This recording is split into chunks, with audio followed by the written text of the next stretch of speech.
From a legendary baseball announcer's secret TV gig to co-stars who fell in love behind the scenes, this forgotten 1960s sitcom hid wild stories that would shock even its most devoted fans. Discover why a silent character sparked a nationwide contest, how the show predicted modern TV trends, and the bizarre real-life romances that bloomed from its fake marriage premise. Fact 1. Baseball legend's hidden TV career.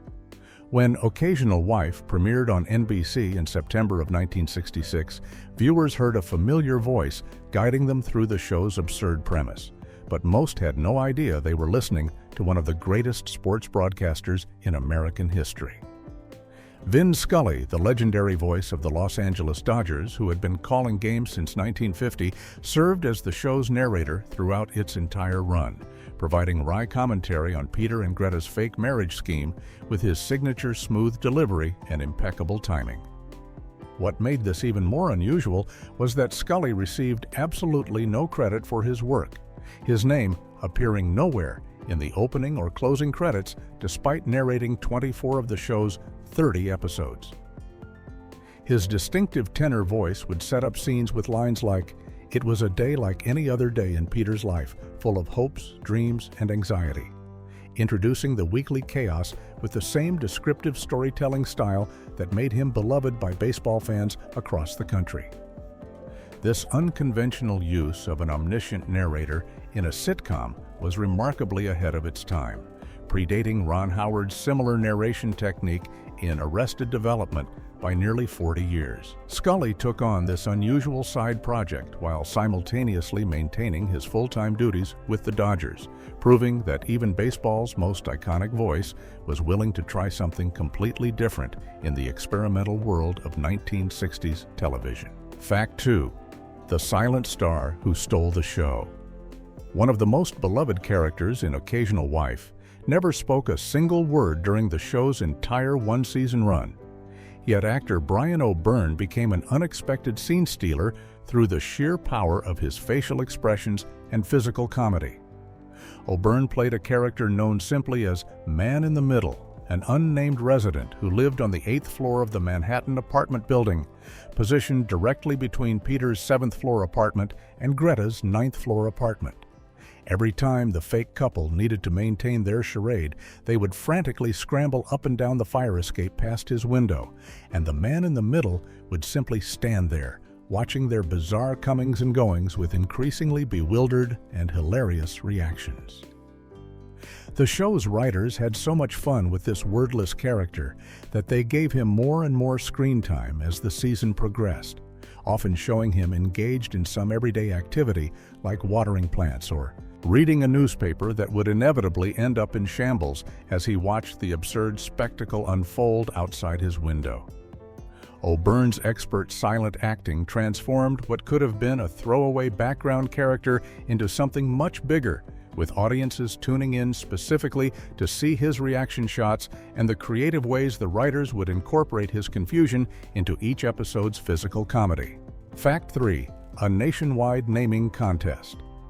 By early 1967, Brian O'Byrne's silent performance as the Man in the Middle had become such a phenomenon that NBC decided to do something completely unexpected with the character. The network launched a nationwide contest inviting viewers across America to submit their ideas for what the nameless neighbor's actual name should be, turning audience engagement into a creative promotional opportunity for the struggling show. This contest represented just how much attention was being heaped on O'Byrne's wordless character, with the producers recognizing that his expert physical comedy and bewildered expressions had captured viewers' imaginations in ways they never anticipated when they first created the role. The idea of a major television network asking millions of viewers to help name a character who appeared regularly in the opening credits, but had never uttered a single line, was unusual even by 1960s standards, when audience participation contests were far more common than they are today. Unfortunately, the timing of the contest couldn't save the show from cancellation, as Occasional Wife was pulled from NBC's schedule after just one season, despite the creative efforts to boost viewer interest and engagement through this naming promotion. Fact 4. Real romance became real. The on-screen chemistry between Michael Callan and Patricia Hardy as Peter and Greta was so convincing that many viewers commented on how natural and comfortable they seemed together, and it turns out there was a very good reason for that connection. Just months after Occasional Wife wrapped its final episode in May of 1967, the two actors took their relationship from the fictional realm into reality when they got married in Beverly Hills on June 1, 1968. Their wedding brought together the show's pretend husband and wife as an actual married couple, with the actors who had spent an entire television season playing characters engaged in a fake marriage for career advancement now committing to each other in real life. Reviews of the show had frequently praised the pair's comedic timing and the easy rapport they displayed together, with critics noting that Callan and Hardy performed as if there was nothing at all absurd about their characters' situations, which likely reflected the genuine affection developing between them during filming. While their romance proved that art could indeed imitate life, the marriage unfortunately didn't have a Hollywood happy ending, as the couple eventually divorced after several years together, with Hardy later remarrying and Callan moving on with his own life and career. Fact 5. Ahead of its time, no laugh track. In an era when virtually every sitcom on television relied heavily on canned laughter to tell audiences when something was supposed to be funny, Occasional Wife made the revolutionary decision to completely eliminate the laugh track from its episodes. This choice was remarkably bold for 1966, when the dominant style of television comedy involved either filming in front of a live studio audience or adding recorded laughter in post-production to guide viewers through the jokes and humorous moments.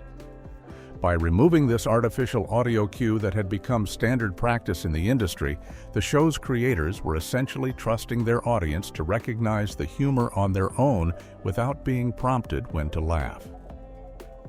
The decision gave Occasional Wife a distinctly different feel from other comedies airing at the same time, creating a more naturalistic viewing experience that allowed Vin Scully's dry narration and the actors' performances to carry the comedy without the constant interruption of manufactured audience reactions. This approach to sitcom production was so far ahead of its time that it would take decades before the format became widely accepted, eventually becoming the industry standard for single-camera comedies like The Office, Arrested Development, and Modern Family that now dominate television without any laugh tracks at all. Fact 6. From hit to flop in one season. Occasional Wife experienced one of the most dramatic ratings collapses in 1960s television, going from a promising hit to a cancellation casualty in the span of just a few months. When the show first premiered in September of 1966, it performed remarkably well with audiences, tying for 18th place in the Nielsen ratings alongside the popular spy series The Man from UN Sally, which gave NBC executives good reason to feel optimistic about the quirky comedy's future. However, the network's decision to keep the show in a competitive Tuesday night time slot at 8:30 Eastern Time proved disastrous as the season progressed, with Occasional Wife forced to compete against two powerhouse programs that dominated their respective networks. ABC's science fiction thriller The Invaders began drawing viewers away with its alien invasion storylines, while CBS countered with The Red Skelton Show, a long-running variety program hosted by one of America's most beloved comedians. Caught between these two juggernauts, Occasional Wife saw its ratings plummet all the way down to 64th place, making it one of the lowest-rated shows on television by the end of its run. NBC pulled the plug after producing just 30 episodes, with the final original episode airing on May 9, 1967, though reruns continued through August, before the show disappeared from the schedule entirely. Fact 7. A baby food company named after a composer. The show's writers displayed a clever sense of humor when they named Peter Christopher's fictional employer Brahms Baby Food Company, creating a deliberate musical pun that most viewers would have immediately recognized. The name was a direct reference to Johannes Brahms, the famous 19th century German composer best known to general audiences for his Lullaby. the gentle melody that generations of parents have sung to their babies with the words lullaby and good night. By connecting the baby food manufacturer to the composer whose most famous piece was literally designed to soothe infants to sleep, the creators established a witty thematic link that reinforced the show's central premise about family values and domestic life. The company's owner and Peter's demanding boss was named Max Brahms, played by character actor Jack Collins, who insisted that all executives at his baby food company needed to be married men with families since the business was built around selling products for babies and young children. This connection between the company name and the composer's lullaby added an extra layer of irony to the show's plot, as Peter Christopher worked for a business named after a piece of music symbolizing peaceful family life while desperately faking a marriage to advance his career at that very same family-oriented company. Fact 8. Sally Field's early TV appearance. Long before Sally Field became a two-time Academy Award winner and one of Hollywood's most respected actresses, she was a young performer making the rounds on various 1960s television shows, including a guest appearance on Occasional Wife. Field appeared in an episode titled No Talent Scouts that aired on November 29, 1966, playing a character named Nancy Zogerdorfer during the early days of her television career. At the time of her appearance, Field had just finished her starring role in the sitcom Gidget, which had been canceled earlier that same year, and she was still about a year away from landing the role that would make her famous as Sister Bertrill in The Flying Nun. The show featured an impressive roster of guest stars throughout its 30-episode run, creating what fans later described as a who's who of 1960s television talent. Among the notable personalities who appeared on various episodes was John Astin, who was already famous for playing Gomez Addams on The Addams Family, appearing in an episode called I Do, We Don't, where he played a character named Frank Maston, alongside other recognizable faces from the era's most popular shows. Fact 9. The fire escape was the third star. The metal fire escape running up the side of the Manhattan apartment building became such an essential element of Occasional Wife that Vin Scully even mentioned it specifically in his opening narration, describing the show as a modern fable about two young people that features, among other things, a fire escape. This seemingly mundane architectural feature transformed into the primary stage for the show's physical comedy, as Peter and Greta were constantly racing up and down between his 7th-floor apartment and her 9th-floor apartment whenever they needed to quickly switch between appearing married or unmarried, depending on who showed up unexpectedly. The fire escape setup created endless opportunities for frantic scrambling, with Peter desperately climbing up 2 floors to fetch Greta when his boss, Mr. Brahms, made a surprise visit, or Greta rushing down when she needed to play the dutiful wife at a company dinner party. Every single trip up or down that fire escape meant passing directly by the 8th-floor apartment window of the man in the middle, who would invariably be standing there watching this bizarre traffic pattern with increasingly confused and bewildered expressions. The show's creators designed the entire physical geography of the series around this vertical arrangement, making the fire escape not just a prop, but a central character in its own right that enabled the show's signature brand of slapstick humor. Fact 10. A socially daring premise for 1966. While Occasional Wife presented itself as a lighthearted comedy about a fake marriage scheme, the show was actually pushing boundaries and addressing serious social issues in ways that were remarkably bold for mid-1960s network television. The entire premise openly acknowledged workplace discrimination based on marital status, with the plot revolving around the fact that Peter Christopher's boss refused to promote unmarried men because he considered them unreliable or potentially unsuitable for executive positions at a family-oriented baby food company. Even more daring for the era was the show's frank portrayal of Peter as an unapologetic bachelor who actively dated multiple women and engaged in sexual relationships outside of marriage, something that would have been considered scandalous content for mainstream television at the time. One reviewer watching the show decades later expressed genuine surprise at this aspect, asking, "Is this 1966 TV?" after noting that Michael Callan's character sleeps with women he is not married to, with no moral judgment or consequences attached to this behavior. The show even included a scene in the pilot episode where Peter's mother asked if he was eccentric, using a coded term to question his sexuality, which he quickly denied in a moment that acknowledged but didn't condemn the discrimination faced by unmarried men in corporate America during that period. Fact 11. The premise reflected real corporate discrimination.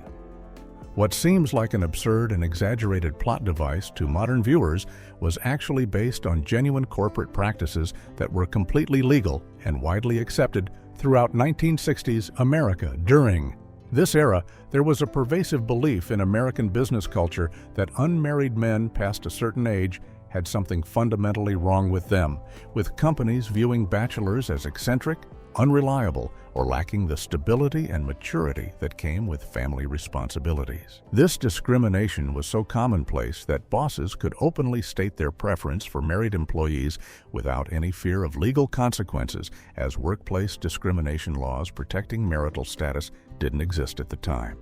The show's writers deliberately chose to address this real social issue, with one contemporary viewer later explaining that, at the time, there was a belief that if a man couldn't find a woman to marry him by a certain age, there was something bothersome, untrustworthy, wrong about him, noting that if a bachelor was trying to climb the corporate ladder in a company, they likely would be passed over by a married guy, especially one with a family. The premise resonated with audiences because many viewers had either experienced or witnessed this exact type of discrimination in their own workplaces, making Peter Christopher's desperate scheme to fake a marriage feel less like comedy and more like a satirical commentary on actual corporate America. Fact 12. Screen Gem's legendary producer behind it. Behind the scenes of Occasional Wife was one of the most successful and influential television producers in the history of the medium, a man who earned the title the Dean of Television Comedy for his remarkable track record of creating hit shows. Harry Ackerman served as the executive producer for the series through Screen Gems, the television division of Columbia Pictures, where he held the position of Vice President of Production during what would become the golden age of his career. What made Ackerman's involvement even more impressive was the sheer number of successful shows he was juggling at the exact same time he was working on Occasional Wife, with his production slate during the 1966 to 1967 season including such massive hits as Bewitched, the magical sitcom starring Elizabeth Montgomery that was one of the most popular shows on television, and I Dream of Jeannie, Barbara Eden's comedy about a genie living with an astronaut. Ackerman would soon add The Flying Nun, starring Sally Field, to his roster of productions in 1967, and his overall career credits included developing or producing over 20 different series, with 7 of them airing simultaneously at one point during his tenure at Screen Gems, making him one of the most prolific and successful producers in television history. Fact 13. The star learned about cancellation from a reporter. In one of the most awkward moments in television history, Michael Callan discovered that his show had been canceled not through a phone call from NBC executives or his agent, but from a journalist conducting what was supposed to be a promotional interview. The bizarre situation unfolded in the spring of 1967 when Callan had scheduled a phone interview with a reporter to discuss Occasional Wife, which at the time seemed certain to be renewed for a second season based on conversations he'd had with the network. However, between the day the interview was originally scheduled and the day it actually took place, NBC unexpectedly made the decision to cancel the series without informing Callan or his representatives first. The reporter who called for the interview found himself in the uncomfortable position of being the bearer of bad news, having to break the cancellation to the show's star who was completely unaware that his series had been axed. What made the situation even more surprising was that Callan still showed up for the interview and went through with it despite just learning that his show was over, demonstrating remarkable professionalism in an incredibly awkward situation that no actor should have to experience when their series gets canceled. Fact 14. Only 30 episodes, never syndicated. The fate of Occasional Wife after its cancellation demonstrates how a show's brief run can doom it to obscurity regardless of how innovative or well-crafted it might have been during its time on the air. With only 30 episodes produced across its single season from September of 1966 through May of 1967, the series fell far short of the minimum number of episodes typically required for syndication, which usually meant networks needed at least 65 to 100 episodes to make a show attractive to local stations looking to fill their daily programming schedules. This lack of syndication meant that once NBC stopped airing reruns in August of 1967, the show essentially vanished from television screens across America, with no way for new audiences to discover it or for fans to revisit episodes they remembered fondly from the original broadcast. The situation has only gotten worse in the modern era, as Occasional Wife has never received an official release on VHS, DVD, or any streaming platform, making it virtually impossible for anyone to watch the series unless they happen to stumble across rare bootleg copies or recordings that dedicated fans have preserved over the decades. This complete absence from the cultural landscape has transformed a show that featured groundbreaking elements like no laugh track and an omniscient narrator into one of the most forgotten sitcoms of the entire 1960s. Fact 15. A time capsule of changing America.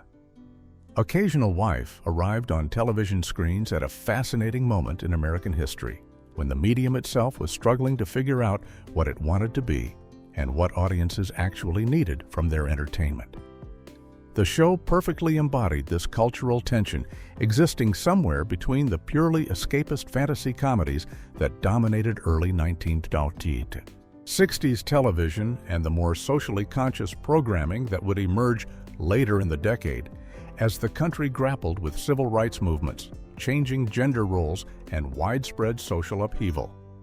On one hand, the series tackled genuine workplace discrimination and the unfair treatment of unmarried employees in corporate America, using its central premise to shine a light on the very real sexism and rigid social expectations that dictated who could succeed in business based on their marital status rather than their actual qualifications or performance.